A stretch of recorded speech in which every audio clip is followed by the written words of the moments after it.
ایک لڑکی کی یہ شرط تھی کہ ہم اس نوجوان سے شادی کریں گے، ہم اس نوجوان سے شادی کریں گے جو مجھے با پردہ رکھے گا، جو مجھے، ہاں ہم شادی ہر لڑکا سے نہیں کریں گے، ہم اسی لڑکا سے کریں گے جو لڑکا ہم کو پردے میں رکھے گا، پردے میں رکھے گا۔ پہلے شرط پہلے وہ میری منظور کر لے، اگر وہ پردے میں رکھے گا تو ہم اس سے نکاح کریں گے، جو نہیں رکھے گا ہم شادی نہیں کریں گے۔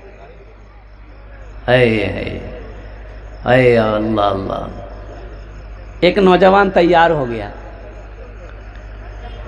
شرط کو قبول کر لیا، لڑکی سے نکاح ہو گیا، اور نکاح کے بعد اپنی بیوی کو لے کر آیا۔ 1 سال تک وہ لڑکا اپنی بیوی کو بلا ضرورت گھر سے باہر نہیں نکلنے، پردے میں رکھا۔ اللہ نے ایک اولاد دی، گھر کے اندر میں ایک لڑکا پیدا ہوا۔ اب 1 سال کے بعد یہ نوجوان کسان تھا، کھیت میں کام کرتا تھا، تو یہ نوجوان اپنی بیوی سے کہنے لگا کہ دیکھو بچے کی ایک لڑکا ہو گیا ہے تو تھوڑا خرچ بڑھے گا، ایسا کرو ہم کھیت میں کام کرتے ہیں تو ناشتہ کرنے کے لیے گھر آنا پڑتا ہے، دوپہر کا کھانا کھانے کے لیے گھر آنا پڑتا ہے تو وقت زیادہ لگ جاتا ہے، ایسا کرو نا تم کھانا بنا کر ہم کو کھیت میں پہنچا دیا کرو تو تھوڑی آسانی ہو جائے گی۔ بیوی بولی کہ آپ میرے شوہر ہیں، آپ کا حکم ہے سر آنکھوں پر۔ وہ کھانا ناشتہ لے کر کھیت جاتی تھی، پہنچا کر چلی آتی تھی۔ اب 1 سال تک یہ سلسلہ چلتا رہا۔ دوسرے سال میں اللہ نے اس کو دوسری اولاد عطا فرمائی، دوسرا بیٹا۔ اور قربان جاؤ، جب دوسرا بیٹا پیدا ہو گیا تو یہ نوجوان کہنے لگا کہ دیکھو اب تمہارے گھر میں بیٹھے رہنے سے کام نہیں چلے گا، اور قربان جاؤ اس لیے کہ خرچ بڑھ گیا، اب 2 بیٹا ہو گیا ہے، اب ہمارے اکیلے کمانے سے نہیں ہوگا، کھیت میں میرے ساتھ تم کو بھی کام کرنا ہوگا۔ بیوی بولی کہ ٹھیک ہے 1-2 مہینہ رک جائیے، تھوڑا بچہ تھوڑا سا کیا کہتے مضبوط ہو جائے، پھر میں کھیت میں کام کرنے کے لیے تیار ہوں۔ اور بیوی بھی کھیت میں کام کرنے لگ گئی۔ 3 اولادیں، 3 بیٹا، جوان ہو گیا، باپ بوڑھا، ماں بوڑھی ہو گئی۔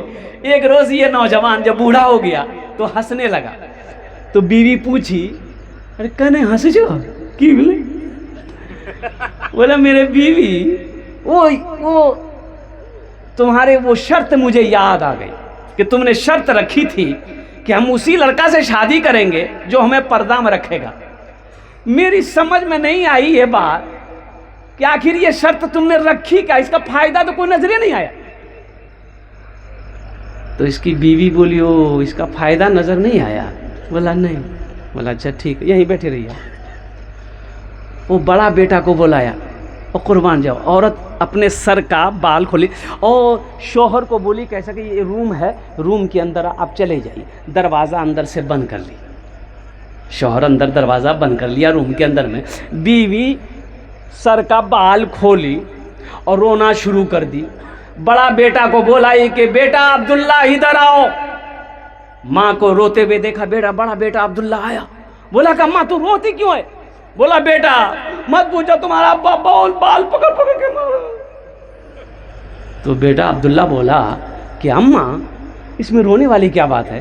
ابا اگر مانے ہوں گے تو تم سے وہ محبت بھی تو کرتے ہیں، صبر کر لو نا، رونے کی کیا ضرورت ہے؟ وہ بیٹا بول کے چلا گیا۔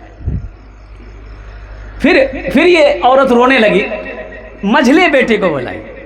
وہ مجھلا بیٹا آیا، ماں کہنے لگی کہ بیٹا دیکھو تیرے باپ کا ظلم دیکھو، اس عمر میں مجھے میرے بال پکڑ کے مجھے مارا ہے۔ تو مجھلا بیٹا بولا کہ مارا؟ آپ کو مارا؟ اس کی ہڈی پسلی یہ کر دیں گا ہم۔ بولا نہیں چھوڑ دو۔ مجھلا بیٹا چلا گیا۔ اب چھوٹے بیٹے کو بلائی، دیکھا ماں کو رہتے ہو، ماں رو رہی۔ بولے بیٹا مت پوچھو، تمہارا ابا بہت بے رحمی کے ساتھ ہمیں مارا بیٹا، پیٹا بیٹا۔ چھوٹکا بیٹا بولا کہ تیرے باپ کی ایسی کی تیسی، وہ گیا کہاں بولو ہم، وہ ہے کہاں؟ بڑکا لٹھی اٹھایا، بولا ہے کہاں؟ اس کا تو ایک پیرے نہیں رہے گا۔ ماں بولی کہ نہ بیٹا چھوڑ دو، باپ ہے، اور قربان جاؤ۔ بیٹا چلا گیا۔ بیوی شوہر سے بولی کھولا دروازہ۔ شوہر دروازہ کھولا۔